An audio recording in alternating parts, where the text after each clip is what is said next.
귀한 시간 말씀을 통해서요, 하나님이 보시는 중심이라는 제목으로 하나님의 귀한 말씀을 함께 나누려고 합니다. 우리는 지난 시간에 이제 다윗에 대해서 이제 젊은이 예배 시간을 통해서 함께 나눌 것이라고 광고했습니다. 지난 시간 다윗에 대한 첫 시간으로서 하나님이 다윗을 마음에 합하게 두셨다는 것은 실상 하나님의 전적인 은혜와 사랑의 선언임을 우리가 깨달았습니다. 오늘 우리 역시도 하나님의 전적인 은혜와 사랑 가운데 있습니다. 신앙의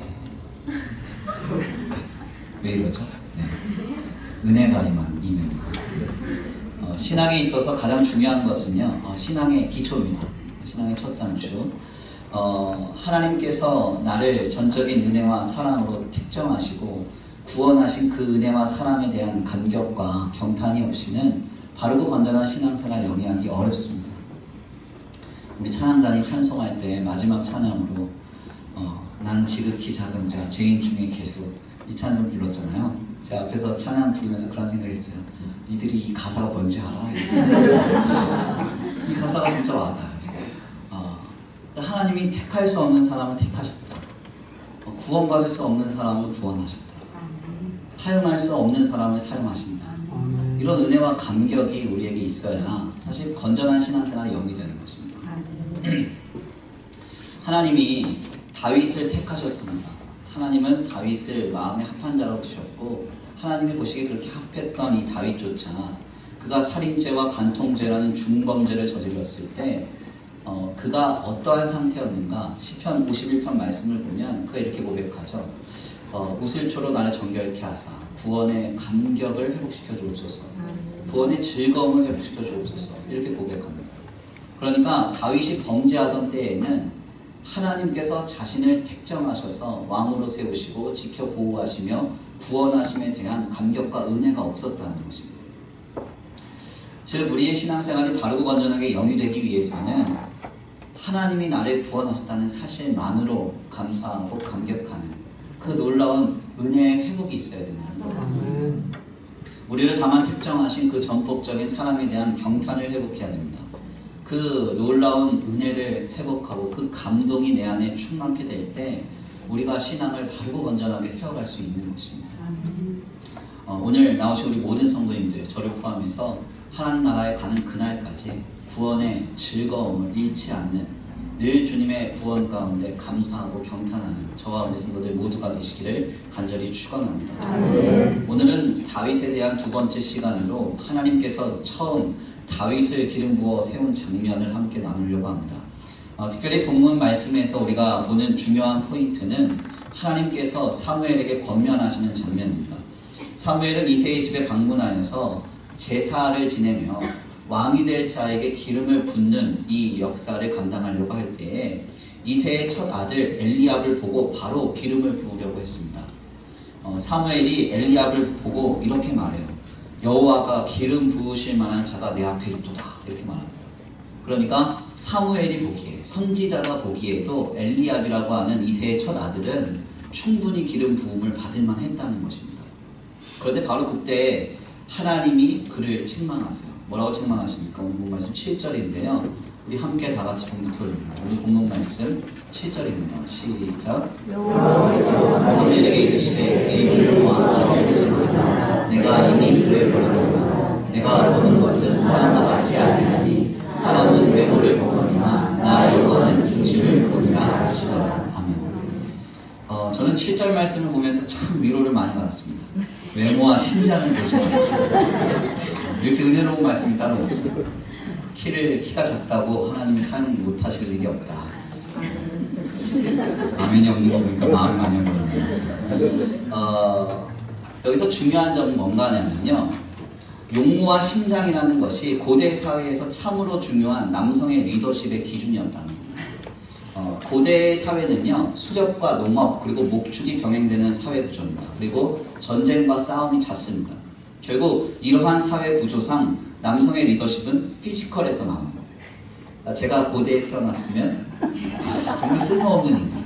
제가 이제 군대 갔을 때 얘기 잠깐 하면 제가 정말 웬만하면 자괴감에 안 빠지는데 군대 갔더니 자괴감에 빠지더라고요. 왜냐면 줄을 세워요, 줄을. 보통은 줄 세울 때 키순으로 세운단 말이에요, 키순으로.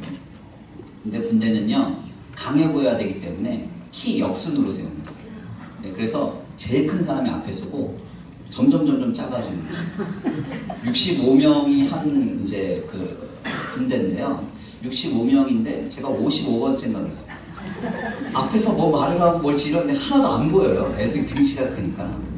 얼마나 자괴감에 빠지는지. 네. 누가 앞에 못 가고 싶어서 못 가겠습니다. 그렇죠? 가고 싶은데 안 자란 걸 어떻게 하는지. 아무튼 그래서 이제 고대 사회는요 남성의 피지컬에서 모든 리더십이 결정됩니다. 즉 엘리압은 누가 보기에도 당시에 리더십이 될 만한 조건의 사람이었습니다. 그런데 하나님은 사무엘을 책망하세요. 엘리압은 왕이 될 사람이 아니라는 것입니다. 그러면서 주님이 말씀하시는 유명한 구절이 우리에게 전해지죠. 나 여호와는 외모가 아니라 무엇을 보느니라? 중심을 보느니라. 여기서 외모와 중심은 어떤 뜻을 내포합니까? 단순히 실제적인 의미로서는 외적인 용모와 내적인 심령을 의미하는 것 같습니다. 그런데 그렇게 단순히 보기에는 말씀이 담고 있는 메시지가 좀 더 깊어요. 앞서 설명을 잠시 드렸지만 여기서 사무엘이 보았던 그 기준 그리고 하나님이 보았던 그 기준은 세상이 보는 기준과 하나님이 보는 기준이라는 그런 차이를 우리에게 전해줍니다. 사무엘이 보았던 이 기준은 당시의 리더십에 있어서 일반적으로 굉장히 중요한 기준이었습니다. 이는 이스라엘이나 이방민족이나 모두 이 기준에 의거하여서 자신들의 리더십을 결정하였죠. 그래서 우리가 그 이후에 다윗과 골리앗이 싸울 때 이 골리앗이 이 전장의 앞에 서서 자신의 리더십을 발휘하잖아요. 그럼 골리앗이 왜 리더십을 발휘했느냐? 골리앗이 제일 커서 그런 겁니다. 단순하죠. 이 다윗이 물맷돌을 가지고 가는데 물맷돌을 몇 개 가지고 가요? 이 성경 퀴즈 내고 여기서 막 선물 주고 이러면 되게 재밌을 텐데 5개 가져갑니다. 5개. 근데 왜 5개 가져가냐면 이 블레셋의 거인족 이름이 나중에 나와요. 그 거인족이 5명입니다. 5명. 그러니까 골리앗만 큰 게 아니라 골리앗하고 비슷하게 큰 사람이 5명이나 있었어요. 그래서 이 다윗이 물맷돌 들고 여호와의 이름으로 나갈 때 저것들이 달려들면 한 사람당 하나씩 맞춰야지 이러면서 간 거예요. 대단하죠? 그런데 그 5명 중에 제일 큰 사람이 누구냐? 골리앗이. 그래서 골리앗이 앞에 나와서 큰 소리 떵떵 치고 자기가 리더십인 것처럼 이렇게 소리를 질렀던 거죠. 아무튼 정리를 하자면 여기서 이 사무엘이 보았던 이 외모란 세상의 기준입니다. 믿는 사람들도 이 기준에 의해서 리더십을 세우고 믿지 않는 사람들도 이 기준에 의해서 리더십을 세우는 겁니다. 이러한 세상의 기준과 주님은 중심이라는 기준이 있음을 달리 말씀하십니다. 하나님은 이 세상의 기준을 따라가지 않고 중심이라는 기준을 보신다는 거예요. 이 중심은 무엇인가? 중심이라는 히브리 말 레바브는 마음이라는 뜻인데요. 이 마음 중에서도 가장 깊은 차원의 심령을 의미합니다. 심령이 깊숙한 것, 그 마음의 근본 바탕을 의미해요. 특별히 이 레바브는 70인령 성경을 통해서 카르디아라는 헬라어로 번역이 되는데 이 헬라어 카르디아라는 이 말은요 모든 삶의 근원의 힘을 파생시키는 공간입니다. 그러니까 예를 들어서 무슨 행위를 하는데 그가 일을 하는 데 있어서 어떤 태도를 갖고 어떤 행위를 하고 어떤 자세를 갖고 어떤 마음을 갖느냐 이 모든 것을 결정하는 게 바로 카르디아예요. 이 카르디아를 주님이 보신다는 거예요. 이러한 관점에서 엘리압은 확실히 주님이 원하시는 중심을 가진 사람이 아니었습니다. 우리가 오늘 본문 말씀 이후의 말씀을 보면요 골리앗이 하나님의 이름을 만우리 여기는 그 순간에 엘리압은 흥분하여서 나가서 싸우려고 하는 다윗을 말립니다. 그러니까 하나님의 이름이 망령되이 일컬음을 당하는 그 순간들 속에서 하나님을 의식하지 못한 것입니다. 그러니까 그의 마음은 하나님께 향하여 있지 않았던 것이죠. 그러나 이 다윗은 이때 어디서 이런 표현을 합니다. 이 속된 말로 성경에서 어디서 나온 개 자녀가 하나님의 이름을 망령되이 일컫느냐 이렇게 얘기하면서 너는 칼과 창과 단창으로 내게 나가오거니와 나는 만군의 여호와의 이름으로 내게 가노라 이렇게 선언합니다. 그러면서 이제 물맷돌 들고 나가는 거죠. 이런 관점에서 다윗은 확실히 하나님이 원하는 중심을 가졌던 사람이 분명합니다. 엘리압은 세상적으로 보기에는 완벽한 기준의 사람이었지만 하나님이 보시는 기준은 합당치 않은 사람이었고 다윗은 세상의 기준으로는 너무나도 많이 결핍되고 부족한 사람이었지만 하나님이 보시는 기준에는 합당한 사람이었다는 겁니다. 그런데 여기서 우리가 좀 더 특별하게 생각해 보아야 할 점은 이 카르디아, 즉 중심은요, 누구도 결코 볼 수 없다는데 더 특별한 의미가 있습니다. 김 목사의 중심을 보시는 분 계세요? 김 목사의 중심. 예, 보시는 분 계시면 여기 앞에 돗자리 까세요. 돗자리 까셔야 돼요. 중심을 볼 수 있는 사람 아무도 없죠. 한 길 물속은 알아도 10길 물속은 알아도 한 길 사람 속은 모른다 그러잖아요. 그러니까 여기서 이제 길이라는 이 말은 길이의 단위, 깊이의 단위예요. 그러니까 10길 아주 깊은 물속은 알지만 사실 사람의 그 마음은요 누구도 모릅니다. 근데 하나님은 그걸 보신다는 거예요. 특별히 이 카르디아와 비견되는 이 외모라는 것은요 누구나 쉽게 볼만하고 평가할 만한 것입니다. 즉 이 둘은 세상의 조건과 하나님의 조건을 나타내는과 동시에 하나는 누구나 쉽게 파악이 가능하고 하나는 누구도 쉽게 파악할 수 없음을 내포합니다. 그렇죠? 그러니까 외모는 누구나 쉽게 판단이 가능해요. 아, 저 사람은 리더십이 될 만하다, 아니다. 그러나 중심으로는 그것을 판단하기 어려운 것입니다. 결국 여기에서 우리는 두 가지의 메시지를 깨닫게 됩니다. 그것은 무엇인가 하냐면 먼저는 하나님은 하나님의 기준에 합한 한 사람을 사용하신다는 겁니다. 아멘입니까? 하나님의 기준에 합한 사람을 사용하세요. 여기서 하나님의 기준은 다윗과 같습니다. 8번째 아들이고 양이나 치는 자고 형들의 갑옷도 맞지 않는 겉으로 보기에는 나약하고 유약한 사람. 그러나 그 중심으로 하나님을 위해서 삶을 살아내는 사람, 그 사람을 주님이 사용하신다는 겁니다. 왜 그렇게 하는가 하냐면 이것이 바로 하나님의 기준이기 때문에 그렇습니다. 그러나 여기서 더 나아가 중요한 점은 이 하나님의 기준은 우리가 보기에는 파악이 불가능하다는 거예요. 파악이 불가능하기 때문에 그러므로 우리가 쉽게 이런저런 기준으로 하나님이 사용하시는 사람과 하나님의 역사를 예단하거나 판단할 수 없다는 겁니다. 하나님은요, 그래서 하나님의 역사가 어떠한지 우리의 기준과 우리의 지성으로 예측하지 못하게 만드세요. 이런 사람을 주님이 사용할 것이다. 저런 사람을 하나님이 사용할 것이다. 이런 식으로 우리가 예단할 수 없다는 거예요. 하나님의 역사는 이럴 것이다. 하나님의 역사는 이 정도 될 것이다. 이런 식으로 우리가 함부로 예측할 수 없다는 거예요. 오직 하나님만 높임을 받으시기 위해서 이와 같이 하나님은 하십니다. 그래서 사도 바울이 이렇게 고백하죠. 형제들아 너희를 부르심을 보라. 육체를 따라 지혜로운 자가 많지 아니하며 능한 자가 많지 아니하며 문벌 좋은 자가 많지 아니하더라. 그러나 하나님께서 세상에 미련한 것들을 택하사 지혜 있는 자들을 부끄럽게 하려 하시고 세상에 악한 것들을 택하사 강한 것들을 부끄럽게 하려 하시며 하나님께서 세상에 천한 것들과 멸시받는 것들과 없는 것들을 택하사 있는 것들을 폐하려 하시나니 이는 아무 육체도 하나님 앞에서 자랑하지 못하게 하려 하십니다. 아멘입니다. 하나님의 기준으로 하나님은 하나님께서 사용하실 자를 붙들어 사용하신다는 겁니다.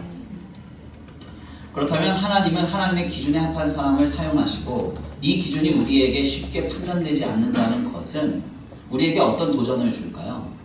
어떤 도전을 줄까요? 먼저는 우리에게 위로와 소망을 줍니다. 세상은요 자꾸 이런저런 기준으로 우리를 겁박하고 불안하게 합니다. 그래서 하나님이 사용하실 만한 사람은 이런 사람이다, 저런 사람이다. 기준이 많고요. 그런 척도가 많습니다. 그런데 하나님이 사용하시는 사람은요 세상의 기준과 다를 수 있어요. 아멘입니까? 이것을 인정하셔야 됩니다. 저는 사실 이제 자녀 교육에 그다지 관심이 별로 없는 사람입니다. 자녀는 하나님이 주셨기 때문에 하나님이 키우시는 게 맞습니다. 그렇지 않아요? 하나님 주시니까 하나님이 키우셔야죠. 저는 제 자녀가 저를 뛰어넘어 더 큰 사람이 되길 원치 않습니다. DNA를 이렇게 거스를 수 없어요. 그냥 주님 안에서 행복했으면 좋겠습니다. 지금까지 저의 마음은 그래요. 근데 가만 보니까요, 이게 교육기관에서부터 엄마들 사이에 엄청난 불안감을 싹 틔웁니다. 제가 보니까. 그래서 제가 보니까 막 한글 못 되는 문제, 수학 잘 못하는 문제, 6살, 7살이 울면서 고민할 문제는 아니잖아요. 그렇죠? 근데 그렇게 만들어요. 분위기 자체가. 제가 오죽하면은 저랑 가깝게 지내는 초등학교 선생님 찾아가서 물었습니다. 굳이 한글을 7살 되기 전에 떼어야 되느냐? 수학도 다 공부하고 초등학교에 입학해야 되느냐? 물어봤거든요. 그랬더니 아니라는 거예요. 1학년 2학기까지만 떼면 된대요. 그래서 제가 그렇군요. 그럼 뭐 그렇게 급하지 않대요. 어차피 1학년 2학기까지는 뇌 구조 자체가 아이가 글씨를 인식하는 게 아니라 글씨를 그림으로 인식하기 때문에 천천히 해도 된다 이렇게 얘기를 하더라고요. 근데 우리는 불안하죠. 초등학교 입학할 때 공부 꽤 많이 하고 선행학습 다 해놓고 가야 그래 마음이 편해요. 중학교 입학할 때도 그렇고 고등학교 입학할 때도 그렇죠. 불안합니다. 세상이 말하는 기준에 우리 자녀가 부합하지 않으면 막 아이들의 인생에 절망과 어두움이 가득할 것 같아요. 그런데 아니죠. 그런데 아닙니다. 하나님이 꼭 인생에 있어서 승승장구하는 인생만 사용하실까요? 네. 말 못하시겠죠. 자녀가 듣고 있어 지금. 그렇죠. 그런데 아닙니다. 사실 1등을 하면 좋을 것 같은데 1등은요 지키기가 더 힘듭니다. 1등은 아는 거 같아서 모르시죠? 저도 초등학교 때 1등 했거든요. 1등에서 저희 아버지가 게임기 사줬어요. 그래서 게임 막 밤새도록 하고 성적 떨어지고 막 그랬는데 1등을 하면요 그 1등 다음 시험에 또 지켜야 돼요. 마음이 고통스럽죠. 그런데 꼴찌는 어떨까요? 편하죠. 편하네요. 어차피 조금만 잘 봐도 막 열심히 막 노령싹 이런 거 받을 수 있고 그렇죠. 사실 뭐 1등은 천국의 평안을 못 누리는데요. 꼴찌는 성적이 안 좋아도 천국의 평안을 누릴 수 있어요. 그리고 또 중요한 점은요. 꼴찌가 꼭 인생의 꼴찌라는 보장은 없어요. 그렇지 않나요? 우리가 왜 이렇게 겁박을 당하고 불안을 쉽게 느끼는가? 하나님이 하나님의 기준에 합한 사람을 사용하신다는 확신이 없기 때문입니다. 거의 대부분 교육학자들이 결론을 내리는 게 있습니다. 그게 뭐냐면 아무리 아이들이 특별하게 노력을 많이 하고 열심히 노력을 해도 어느 정도까지는 가는데요. 이 부모의 유전자를 뛰어넘지 못해요. 이 부모의 유전자는 대단한 겁니다. 그래서 부모님이 공부 잘하면 애들도 공부 잘합니다. 하드웨어가 그런 거예요. 하드웨어. 부모님이 예체능을 잘하면 예체능 잘합니다. 저희 이제 첫째 아이인 이제 시온이 같은 경우는 누가 그림을 알려주지 않았는데 그림을 잘 그리고 색칠을 잘해요. 저희 아내가 이제 예체능 계열의 재능이 있기 때문에 그렇습니다. 무슨 말씀을 드리려고 하는가 하냐면 세상의 기준으로 내 아이를 맞추는 것은 욕심이라는 거죠. 그렇죠? 하나님은 우리에게 마땅한 내 자녀를 보내주셨어요. 그 자녀는 그 모습 그대로 사용을 받는 것입니다. 그 아이의 장점을 보고 강점을 보고 우리는 기도하면서 지지해주고 또 도와주면 되는 거예요. 하나님이 하나님의 기준에 합한 사람을 사용한다는 확신이 없을 때 우리는 세상이 주는 불안을 그냥 몸으로 다 받게 되어 있습니다. 다 두려워집니다. 그때마다 우리는 하나님의 말씀을 통해서 다시 한번 깨닫게 되어야 합니다. 다윗을 보세요. 다윗은 세상의 기준에 부합한 것이 하나도 없는 사람이었지만 이스라엘 역사상 가장 위대한 왕이 됐고 이 왕으로부터 메시아가 나셨습니다. 오죽하면 예수님도요. 다윗의 자손 예수여 이렇게 불렸어요. 예수님도. 주님은 하나님의 기준에 합한 사람을 사용하십니다. 우리는 이 사실로 위로와 소망을 얻어야 됩니다. 두 번째로 이 기준이 그런데 우리에게 쉽게 판단되지 않는다는 점에서 오늘 우리는 지금 우리의 삶을 힘있게 살아내야 함을 깨닫습니다.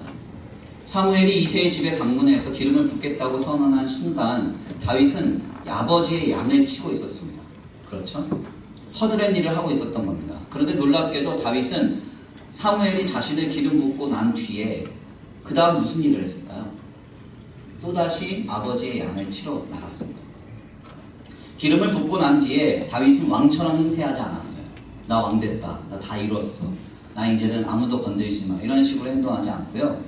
다윗이 사무엘에게 기름을 부음 받고 난 다음에는 바로 다시 아버지의 양을 치러 나갔다는 거예요. 하나님의 기준이 우리에게 파악되지 않는다는 것은 지금의 삶을 성실하게 그리고 진실하게 그리고 거룩하게 감당해야 하는 근본적인 이유가 됩니다. 하나님이 하나님의 기준으로 우리를 부르시고 사용하실 때까지 우리는 우리의 삶 속에서 하나님의 기준을 쉽게 판단할 수 없기 때문에 그래요.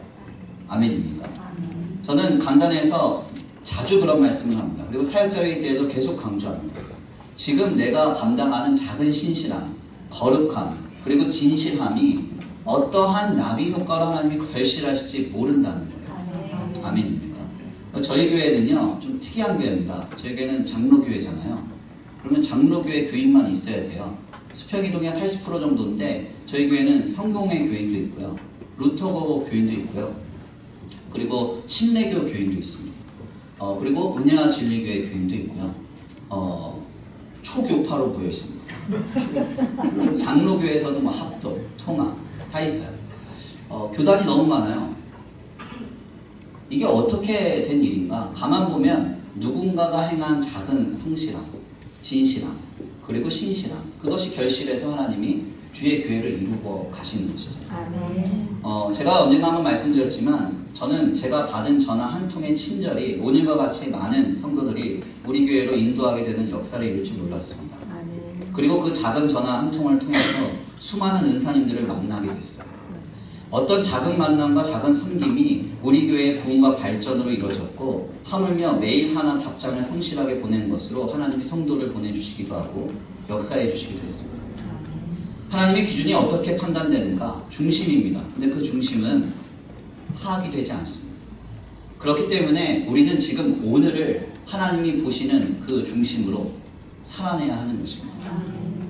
그러므로 성도는 성도의 삶에 지나가는 한 사람, 작은 삶의 자리 하나 가벼이 여길 수가 없는 것입니다. 제가 서두에 잠깐 설명을 드리면서 다윗을 보고 하나님은 하나님의 기준으로 일하시니까 세상의 기준을 따라가지 마라. 그랬더니 이제 집에 가가지고 신났죠. 엄마 아빠 딱 앉혔고, 엄마 아빠 들었지? 나 이제 공부 같은 거 강요하지 마. 하나님은 하나님의 기준으로 날 사용하시니까 나는 이제 자유를 누릴 거야. 이렇게 얘기하면 이제 설교 끝까지 안 들은 거예요. 중간에 잠깐. 하나님이 지금 나를 세운 자리가 학업의 자리면 최선을 다하는 거예요. 직장의 자리면 거기서 최선을 다하는 거예요. 무엇을 하든지 간에 하나님의 중심은 파악이 되지 않기 때문에 그 하나님이 중심을 보시고 우리를 들어 사용하실 때까지 우리는 신실하고 진실하고 거룩하게 삶을 이루어가는 것입니다. 설교를 좀 정리하면서요, 설교 후에 우리 청년들이 함께 팀별로 나눌 교환의 마지막 부분을 잠시 인용하고자 합니다. 우리가 나눌 교환에서 이렇게 그 마지막이 정리되죠. 이런 말씀입니다. 하나님의 방법은 사람이다. 그래서 하나님은 자신의 마음에 꼭 드는 사람을 찾고 계십니다. 하나님은 어떤 사람들을 사용하실까요? 세상의 기준이 아닌 하나님의 기준에 적합한 자이다. 그러므로 우리는 세상의 기준에 미달되거나 부족하다 하여 실망치 말아야 한다. 아멘입니까? 하나님의 기준에 적합하다면 하나님이 우리를 반드시 사용하실 것입니다. 또한 이 하나님의 기준은 우리에게 쉽게 판단이 되지 않습니다. 그러므로 우리는 오늘을 마음과 정성을 다해 하나님 앞에서 코람되어 하나님 앞에서의 삶으로 신실히 살아내야 되는 것입니다. 저는 우리 천성교회 젊은 세대들이 세상을 주도하는 세대들이 되기를 원합니다. 하나님이 들어 사용하시는 세대들이 되기를 원합니다. 세상에 끌려가지 말고 세상을 호령하며 바꾸는 세대들이 되시기를 바랍니다. 그렇게 되기 위해서는 하나님의 기준에 합한 자가 되어야 합니다. 하나님의 기준에 합한 자, 모든 삶의 순간에 우리의 중심을 보시는 하나님을 의식하고 사람과 상황과 삶의 자리를 신앙으로 대하시기를 간절히 축원합니다. 바로 그때 하나님이 우리 청년들을 통해서, 우리 성도들을 통해서 큰 일을 이루시리라 믿습니다. 그 역사의 주인공 되시기를 간절히 축원합니다. 우리 이 시간 함께 말씀 붙들고 함께 기도를 드리겠습니다.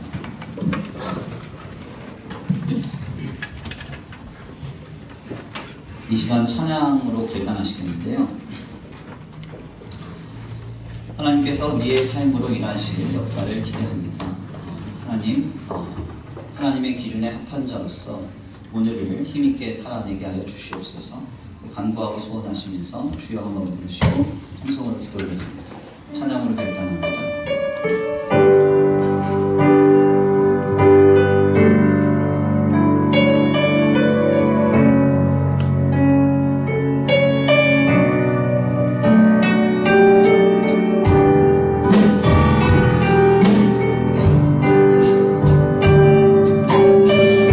나의 사랑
중심을 다하여 우리의 삶을 살아낼 때 하나님이 반드시 우리를 통하여 일하시리라 믿습니다. 모든 삶의 현장 속에서, 삶의 자리에서 하나님 보시기에 합당한 거룩한 중심을 가지고 오늘을 살아내게 하여 주시옵소서. 우리 다같이 결단하고 소원하시면서 주여 한번 부르시고 통성으로 기도합니다. 주여 한번 기도합니다. 주여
주님 앞에 귀한 말씀으로 승복케 하시니 감사합니다.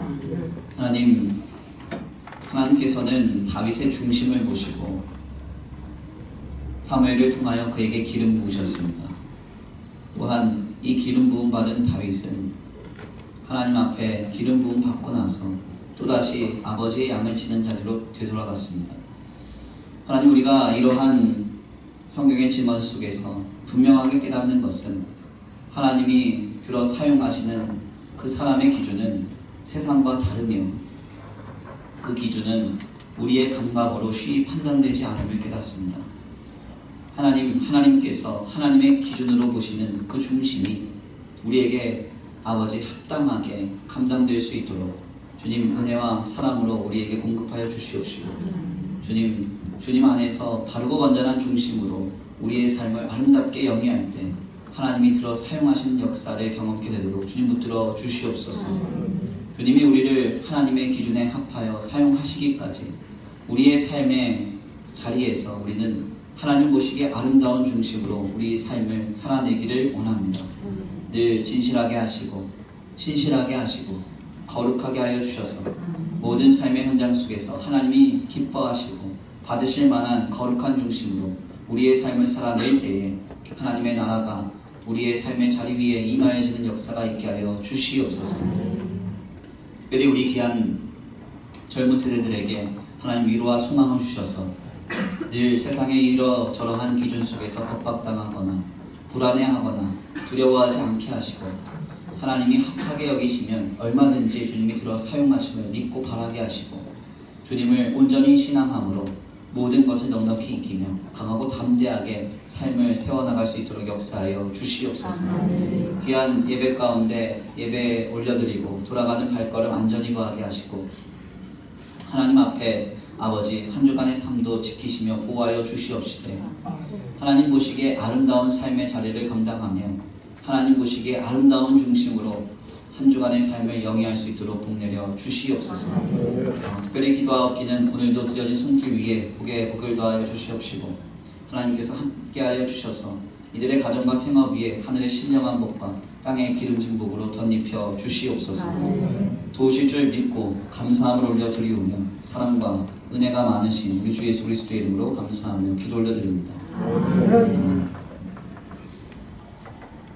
여호와는 내게 복을 주시고 너를 지키시기를 원하며 여호와는 그의 얼굴을 내게 비추사 은혜 베푸시기를 원하며 여호와는 그 얼굴을 내게로 향하여 드사 평강 주시기를 원하노라. 아멘.